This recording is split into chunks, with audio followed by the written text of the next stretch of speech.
Voilà, merci. Et donc, ce soir, nous allons regarder 2 Pierre, chapitre 1, du verset 5 au verset 18. Je vais commencer la lecture au verset 5. Vous l'avez vu il y a 2 semaines avec Jean-Marc, mais je tenais à relire les versets 5 à 11 ou 5 à 9 que vous avez lus, je crois, la dernière fois, juste pour rafraîchir votre mémoire. Alors, ce soir, j'ai 4 aspects. On va regarder ce texte en 4 temps. Et chaque temps est une question de rappel. C'est-à-dire, du verset 5 à 11, on a notre premier rappel. Et je l'ai sous-titré « Rappelez-vous ». Pierre dit aux chrétiens « Rappelez-vous ». Ensuite, du verset 12 et 13, la première moitié du verset 13, deuxième rappel, et Pierre dit à ses auditeurs, je vous rappelle. Donc, rappelez-vous, ensuite, je vous rappelle. Troisième rappel, c'est verset 13b jusqu'au verset 15, et Pierre dit, il faut se rappeler. Et quatrième rappel, c'est verset 16, 17, 18, où Pierre dit, je me rappelle. D'accord? Rappelez-vous, je vous rappelle, il faut se rappeler, et je me rappelle. Et si jamais vous avez du mal à vous rappeler de ces titres, je vous enverrai un petit rappel dans la semaine pour vous rappeler, non pas pour vous rappeler à l'ordre, mais juste pour vous rappeler. Alors, donc, je commence à lire à partir du verset 5. 2 Pierre, chapitre 1, verset 5. Pour cette raison même, c'est-à-dire grâce à toutes les belles promesses de Dieu, faites tous vos efforts afin d'ajouter à votre foi la qualité morale. À la qualité morale, la connaissance. À la connaissance, la maîtrise de soi. À la maîtrise de soi, la persévérance. À la persévérance, la piété. À la piété, l'amitié fraternelle. À l'amitié fraternelle, l'amour. En effet, si ces qualités sont en vous et se développent, elles ne vous laissent pas inactifs et stériles pour la connaissance de notre Seigneur Jésus-Christ. Quant à celui qui ne possède pas ces qualités, il est aveuglé par sa myopie. Il oublie qu'il a été purifié de ses anciens péchés. C'est pourquoi, frères et sœurs, appliquez-vous d'autant plus à affermir l'appel et le choix dont vous avez été l'objet. Car si vous faites cela, vous ne trébucherez jamais. C'est ainsi, en effet, que l'entrée dans le royaume éternel de notre Seigneur et Sauveur Jésus-Christ vous sera largement accordée. Versets 5 à 11, donc, Pierre dit à ses auditeurs ou à ses destinataires, rappelez-vous. C'est-à-dire, après avoir rappelé les chrétiens que Dieu les avait appelés et que Dieu leur avait fait grâce, aussi que Dieu leur avait donné des belles promesses, qu'il appelle des promesses précieuses, Pierre exhorte ses frères et sœurs à faire tous leurs efforts pour mener une vie de disciples véritable. Faire tous leurs efforts. Il parle comme un professeur. Un professeur dirait à un élève, applique-toi, secoue-toi. C'est comme ça qu'il pourrait parler à un élève qui est un peu paresseux ou distrait. Je ne sais pas combien de fois mes profs m'ont dit ça quand j'étais à l'école. Applique-toi, secoue-toi, fais tous tes efforts. Et Pierre veut que les chrétiens fassent tous leurs efforts et pour ajouter des pierres vivantes à leur foi. Il parle d'avoir des qualités morales. Vous avez vu ça avec Jean-Marc. L'importance de grandir dans la connaissance de Dieu. L'importance de faire preuve de maîtrise de soi, qui fait partie, bien sûr, du fruit du Saint-Esprit. L'importance de persévérer. Et comme j'aime dire, l'importance de persévérer dans la persévérance. l'importance aussi de rester attaché à Dieu dans une vie pieuse ou de vivre dans la piété. L'importance de démontrer l'amour fraternel, l'amour aux frères et aux sœurs, mais aussi l'importance de refléter l'amour à tout le monde, l'amour autour de soi, même envers ceux qui ne sont pas très sympathiques. Et comme vous savez, à l'époque, les destinataires de ces deux épîtres savaient ce que c'était de souffrir pour Jésus. Et Pierre les exhorte à aimer ceux qui les persécutent. Jésus a dit quelque chose de semblable, et Pierre revient et avait déjà abordé ce thème dans sa première épître. Donc, si un chrétien vit de cette manière-là, avec ces 7 points, Pierre dit qu'il confirme son élection et son appartenance à Dieu. Pour prendre les paroles de Jésus, c'est à leurs fruits que vous connaîtrez mes disciples, dit Jésus dans Matthieu 7. Et Pierre dit un peu la même chose.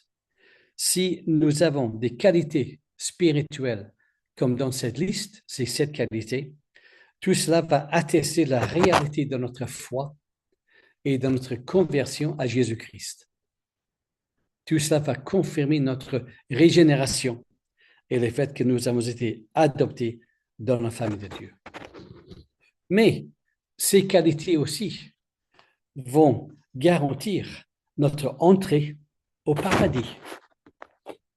N'oubliez pas que ce n'est pas Saint-Pierre qui décide qui va entrer au paradis. Vous connaissez tous ces blagues à 2 balles où Saint-Pierre serait à la porte du paradis qui va dire à telle ou telle personne, pourquoi tu veux entrer au paradis? Mais ce n'est pas Saint-Pierre qui décide, c'est bien sûr le Seigneur lui-même qui décide. Donc, Pierre dit ici, si vous suivez la parole de Dieu, vous n'allez pas chuter. Bien sûr, un chrétien peut s'éloigner de Dieu. Il peut tomber loin de Dieu. Mais si un chrétien tombe, s'il s'éloigne de Dieu, Dieu ira le chercher. Pierre dit que si vous êtes chrétien, vous n'allez pas tomber éternellement loin de Dieu. C'est une promesse et aussi une sécurité. Et puis, il parle aussi de notre entrée au paradis. Et que c'est bien sûr, comme je viens de dire, c'est le Seigneur Jésus qui décide qui entre au paradis. Et cela se décide non pas le jour de notre mort, cela se décide bien sûr pendant notre vie. Si nous avons pris l'engagement de suivre le Seigneur Jésus, oui ou non. Quand je lis ce texte, l'entrée au paradis, je pense à un exemple dans le Nouveau Testament de quelqu'un qui est entré au paradis. Il y a plusieurs exemples, mais je pense surtout à Étienne, celui qu'on appelle le premier martyr chrétien. Il était sur le point de mourir. Il était à genoux après un discours formidable. Et vous vous rappelez de ce qu'Étienne voit? Il voit les cieux ouverts et il voit Jésus debout. Hébreux 1 nous dit qu'après avoir fait le sacrifice pour le péché, Jésus s'est assis à la droite du Père. Mais à la mort d'Étienne, Jésus se lève. Et j'imagine, il se lève pour accueillir ce héros de la foi qui est mort dans des circonstances atrocement difficiles et pénibles. Jésus debout, Étienne à genoux. Acte 7, verset 26, Acte 7, verset 60. Donc, le premier point que je veux souligner, c'est rappel numéro 1. Pierre dit, rappelez-vous ce que vous savez déjà. Et je vous exhorte à vous rappeler aussi, parce qu'on lit, on relit, on oublie, on relit, on se rappelle, on oublie de nouveau. On a besoin, parce qu'on est être humain, de lire, de relire et de demander au Seigneur de nous aider à ne pas oublier. Donc, premier point, rappel numéro 1, rappelez-vous. Deuxième chose que je veux souligner, c'est verset 12 et 13,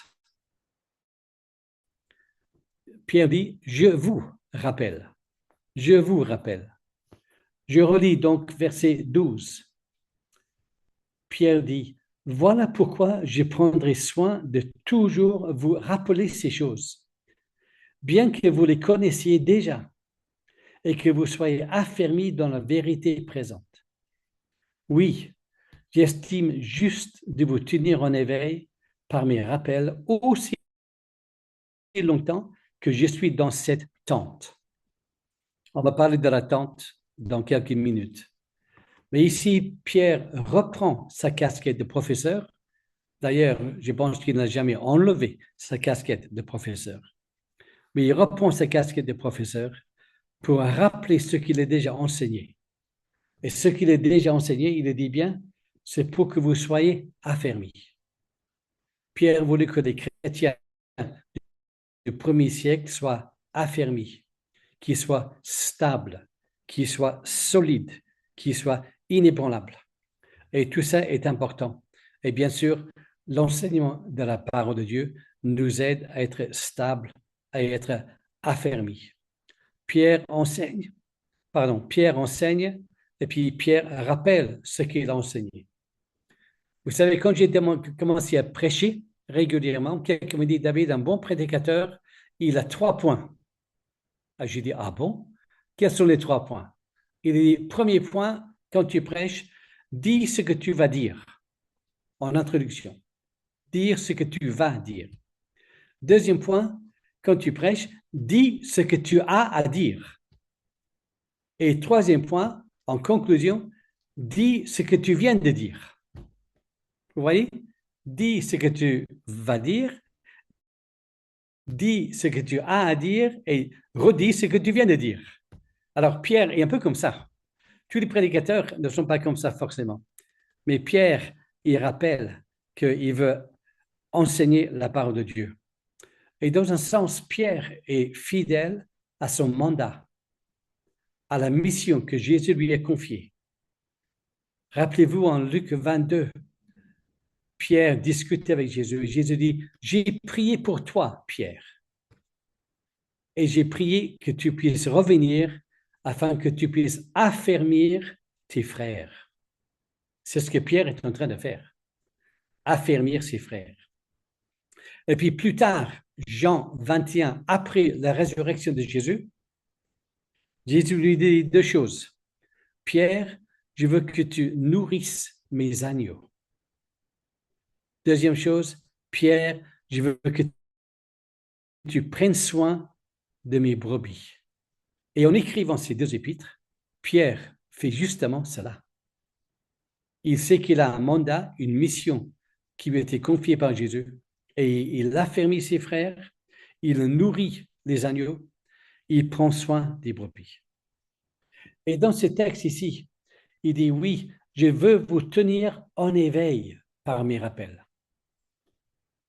Cette phrase, tenir en éveil, signifie remuer ou secouer ou stimuler afin de rendre vigilant.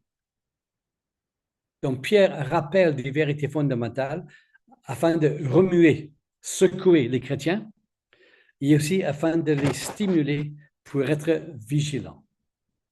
Vigilants 24 heures sur 24. 12 mois sur 12 mois. On a toujours besoin d'être vigilant et d'être en éveil et de ne pas s'endormir comme les 3 disciples dans le jardin de Gethsémani, la veille de la mort de Jésus. Quand Jésus revient en colère pour les secouer, pour les réveiller. Se tenir en réveil. Juste à côté de la ville de Washington aux États-Unis, il y a un très grand cimetière. Ce cimetière s'appelle le cimetière d'Arlington. Et dans ce cimetière, il y a pas mal de personnalités politiques, sportives, cinématographiques qui ont trouvé leur dernière demeure. Et il y a là, par exemple, la tombe de John Kennedy, avec la flamme éternelle. Il y a une flamme toujours allumé sur sa tombe. Et juste à côté de lui, la tombe de son frère Robert Kennedy, tous deux assassinés dans les années 60. Mais un peu plus loin et en hauteur, il y a ce qu'on appelle la tombe des inconnus. Alors, bien sûr, il ne s'agit pas des, des inconnus français, hein, les trois comédiens, les trois comiques il y a quelques années, mais il s'agit de la tombe des soldats inconnus. Et dans cette tombe, il y a 4 cadavres. Un soldat de la Première Guerre mondiale, un soldat de la Deuxième Guerre mondiale, un soldat de la guerre de Corée et un autre de la guerre du Vietnam. 4 cadavres. Et devant cette tombe, il y a une garde. Il y a un soldat qui est là, qui bien sûr est en équipe, et des soldats qui sont là pour garder la tombe 24 heures sur 24, 365 jours sur 305 jours. Les tours de garde et les changements s'effectuent selon un rituel et un minutage précis. Chaque soldat a des gants blancs et les gants sont toujours mouillés parce que ce sera plus facile s'il doit tirer, utiliser son fusil si jamais quelqu'un vient l'attaquer. Le soldat fait 21 pas à droite, il fait demi-tour, 21 pas à gauche. Ensuite, 21 pas à droite. Ensuite, vous pouvez deviner, heure après heure après heure. C'est impressionnant de voir comment il est impeccablement habillé et qu'il ne regarde rien à part devant lui pour les 21 pas. Pourquoi? Eh bien, parce qu'ils savent qu'il y a toujours des gens qui seraient prêts à profaner ces tombes, à les abîmer, à les casser, à écrire des obscénités ou des slogans politiques sur les tombes. Donc, des soldats sont là. Et même pendant un ouragan en 2003, lorsque des arbres étaient déracinés et le vent soufflait très fort, les gardes n'ont pas bronché. Ils ont marché 21 pas, demi-tour, 21 pas, demi-tour, 21 pas, et ainsi de suite, malgré l'ouragan. Pourquoi?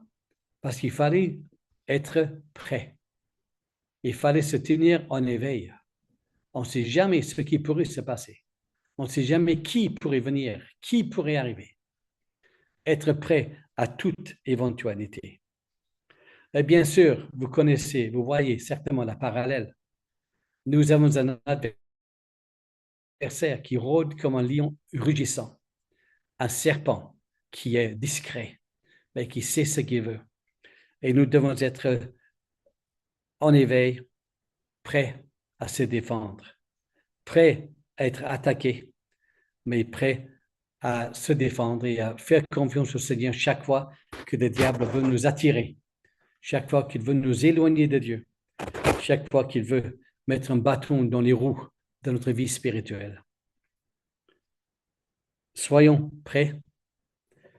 Tenons-nous en éveil, les amis, jour et nuit.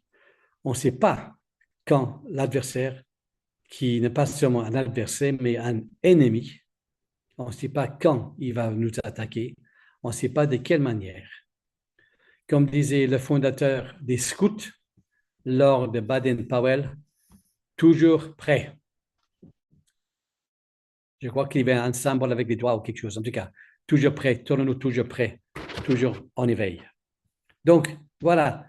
Premièrement, Pierre dit, je vous rappelle, premièrement, rappelez-vous, deuxièmement, je vous rappelle. On va peut-être faire une pause ici et ouvrir les microphones, les micros, si vous voulez poser une question ou faire une remarque. Rappel numéro 3, il faut se rappeler. Alors, de quoi faut-il se rappeler dans ce texte? Je vais relire le verset 13 et puis le verset 14 et 15. Pierre dit, oui, j'estime juste de vous tenir en éveil par mes rappels aussi longtemps que je suis dans cette tente. car je sais que je quitterai bientôt ce corps, comme notre Seigneur Jésus me l'a fait connaître. Mais je ferai en sorte qu'après mon départ, vous puissiez en toute occasion vous souvenir de mes enseignements. Pierre dit, il faut se rappeler. Alors, il faut se rappeler quoi? Ben, il faut se rappeler que nous allons tous mourir. Bon, vous me direz que c'est une palissade, et c'est pas faux. Mais Pierre sait qu'il va mourir. Jésus lui avait dit, hein? Il avait prédit qu'il allait mourir. Et nous savons aussi qu'il est réservé aux hommes de mourir une seule fois, après quoi vient le jugement. Hébreux, chapitre 9. Dans ce texte, Paul parle de son corps comme une tente. Je vais bientôt quitter cette tente. Son corps mortel est comme une tente ou comme un tabernacle. Le mot, c'est vraiment tabernacle. Mais le tabernacle est bien sûr une grande tente. Et Paul emploie la même image dans 2 Corinthiens chapitre 5, verset 1. Il parle de ses souffrances dans cette tente, dans ce tabernacle, dans son corps. Et puis il dit aussi au verset 15 que je ferai en sorte qu'après mon départ, ce mot départ, c'est un mot qui signifie littéralement exode. Après mon exode, je veux que vous vous rappeliez de ce que je vous ai dit. Donc, il parle de son corps comme une tente, il parle de son décès comme un départ ou comme un exode. Ça veut dire, littéralement, le mot exode, c'est lever sa tente. Paul dit la même chose dans 2 Timothée 4, verset 6. Mon départ est prêt. J'ai combattu le bon combat, j'ai gardé la foi. Et la couronne m'attend. Intéressant parce que lorsque Pierre, Jacques et Jean sont sur la montagne de la transfiguration, on voit que ils discutent et il est écrit que Jésus, Moïse et Élie parlent de son exode, de son départ, c'est-à-dire de sa mort, de la mort de Jésus. Donc, Paul savait que sa vie était de courte durée. Notre voisine est décédée il y a un mois maintenant, et nous, on ne savait pas. Et quelques jours après son décès, j'ai croisé son fils qui a mon âge. La voisine avait 97 ans. Et j'ai dit, comment va ta maman? Il me dit, elle n'est plus là. Donc j'ai dit, bah, elle n'est plus là. Non, non, elle est partie. Elle est décédée dans son sommeil la semaine dernière. Elle n'est plus là. Il aurait pu dire, elle est partie. Il aurait pu dire, s'il connaissait la Bible, elle a levé sa tente. Elle avait préparé son exode. Mais pour les chrétiens, on sait qu'on va lever notre tente et on va partir pour être auprès du Seigneur. Alors, sur mon PowerPoint, j'ai posé une question. Est-ce que vous connaissez les 3 tentes du chrétien? Alors, la première tente du chrétien, c'est bien sûr notre corps. Pierre et Paul, et même, oui, Pierre et Paul parlent du corps comme une tente. La deuxième tente, c'est le ciel au-dessus de notre tête. Les Écritures parlent du ciel comme une tente, une grande tente. Et la troisième tente, préparez-vous, tenez-vous prêts, tenez-vous en éveil, c'est le chrétien vit dans l'attente du retour du Seigneur Jésus. Alors, toutes mes excuses pour cette blague à une balle, mais on vit dans l'attente. On sait qu'il va venir, on sait qu'il va revenir et on aspire à ce jour-là, quand on va le voir face à face. Donc, notre corps est une tente, le ciel au-dessus de notre tête est une tente et on sait qu'on vit dans l'attente du retour du Seigneur Jésus. Sur le PowerPoint, vous allez voir qu'il y a un kilt écossais. Vous savez, c'est des jupes que les hommes mettent. Et c'est le tartan d'un clan qui s'appelle le clan Kennedy. Et beaucoup de clans écossais, presque tous, ont une devise. Et 25% des devises des clans écossais sont en français. Le clan Sutherland, la devise est en français. Et c'est sans peur. Pas sans reproche, mais sans peur. Et la devise du clan Kennedy est en latin. Et vous allez comprendre tout de suite ce que ça signifie en français. Leur devise, c'est avise la fin. Avise la fin, F-I-N. Ce qui veut dire, bien sûr, en français, penser à la fin de toute chose. Et pour eux, l'idée était que dans le combat, dans la guerre, dans le conflit, pensez à la fin. On va gagner et on aura une bonne fin. Et pour les chrétiens, dans nos combats, dans nos maladies, dans nos difficultés, pensons à la fin. Un jour, il y aura une fin. Un jour, il n'y aura plus de souffrance. Un jour, il n'y aura plus de larmes.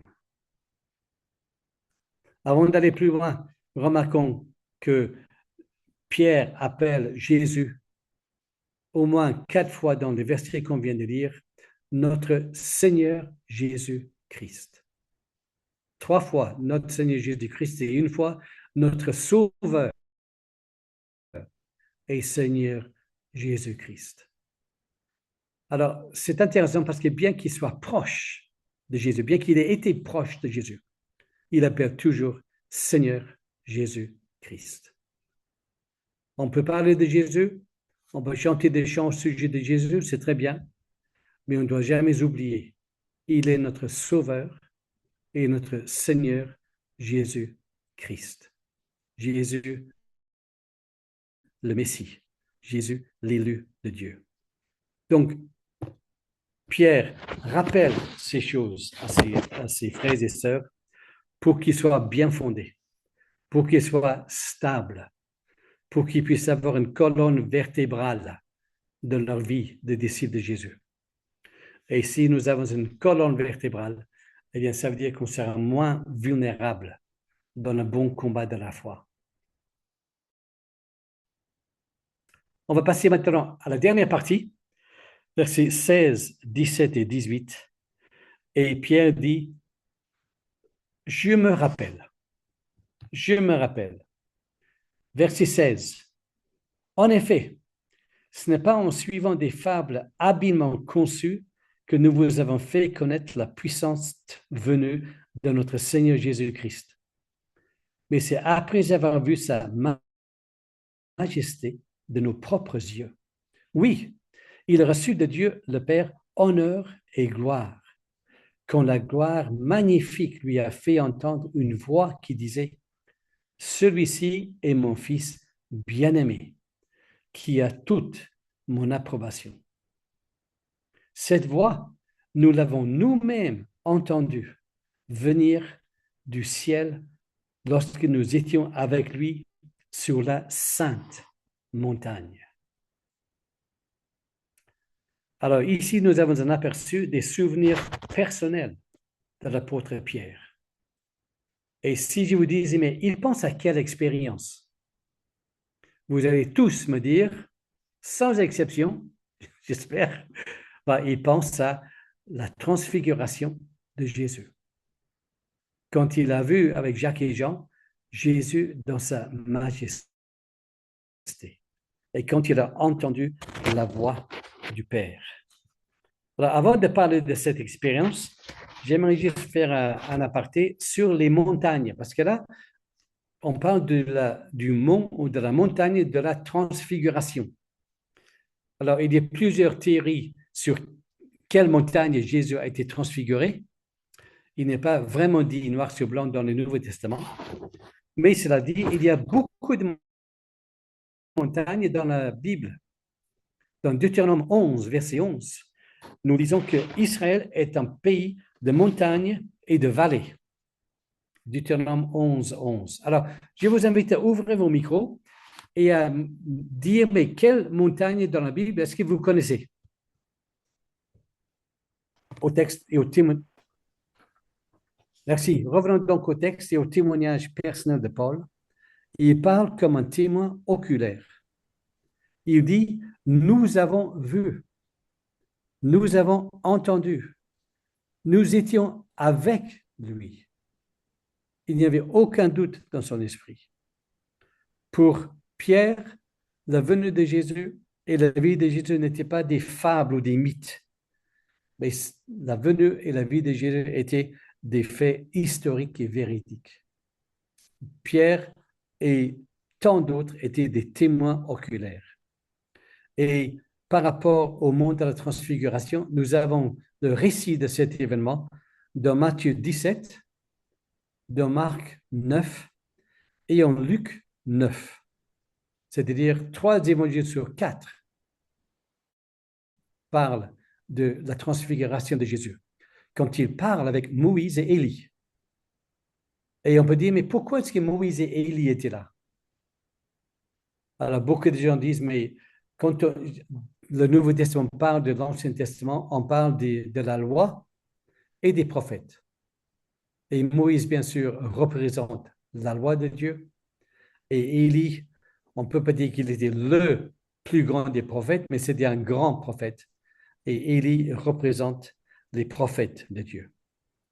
Donc, la venue de Jésus était une réalité et nous pouvons nous appuyer dessus parce que nous ne suivons pas des mythes.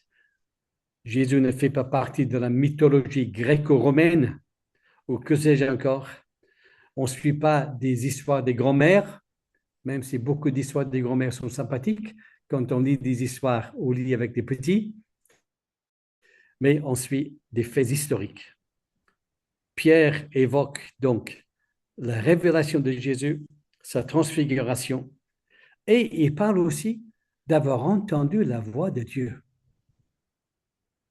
Ce jour-là, sur le mont de transfiguration, Dieu a parlé audiblement. Et Pierre, des années plus tard, cite mot à mot ce que ce que le Père a dit. Celui-ci est mon Fils bien-aimé. Vous savez, dans les évangiles, à 3 reprises, Dieu parle de façon audible. Premièrement, lors du baptême de Jésus, Matthieu 3, Marc 1. Deuxièmement, lors de la transfiguration de Jésus, Matthieu 17, Marc 9, Luc 9. Et troisièmement, juste avant sa crucifixion, Jean 12. Dans une discussion avec le chef religieux, Jésus discute et Dieu le Père parle du ciel. Certains croyaient que c'est du tonnerre, mais non, c'était le Père qui a parlé pour appuyer les propos de son Fils, le Seigneur Jésus. Donc, cette expérience sur le monde de transfiguration était une expérience bouleversante pour Pierre, éblouissante, renversante, émouvante, troublante certainement aussi, parce qu'il n'a pas tout compris, mais une expérience qui l'a profondément marqué. Nous avons vu sa gloire. Honneur et gloire à Jésus. Il aurait peut-être eu envie de chanter le chant Majesté.